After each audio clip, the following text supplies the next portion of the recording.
Once, Javed Akhtar went to his father's friend's house. He took him to lunch and he asked him, Javed, what do you want to be in your life?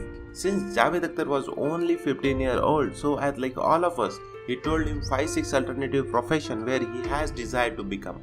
But he then suggested Javed to become the grass cutter.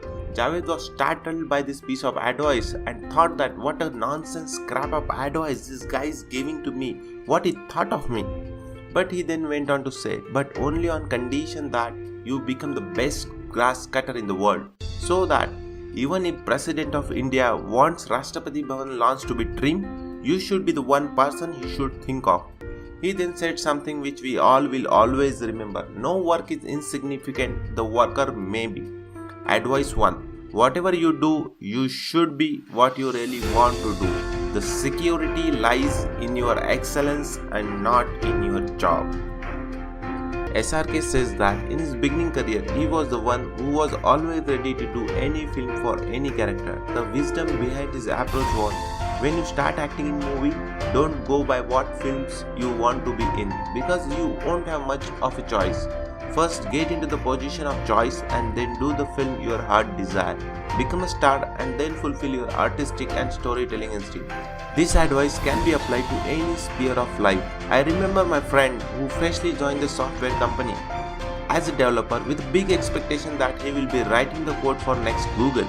But once he get into the project, the work which was getting assigned to him was preparing some bullshit report and some code which was just needed to be copy pasted. He was always complaining that job in IT is like nonsense and can be done by even the 12th standard guy. Here you desire for something and you will be doing something else. But when he encountered with this piece of advice, his approach towards job has completely changed. Advice 2. First deserve and then desire.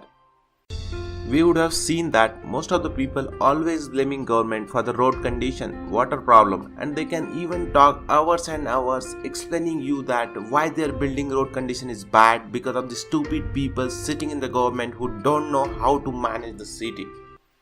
Advice 3. Every problem can be traced back to the failure of management and leadership. As a responsible person, you should not look for the excuses or find the people and situation to blame for, but focus on what you can do now to achieve the desired result.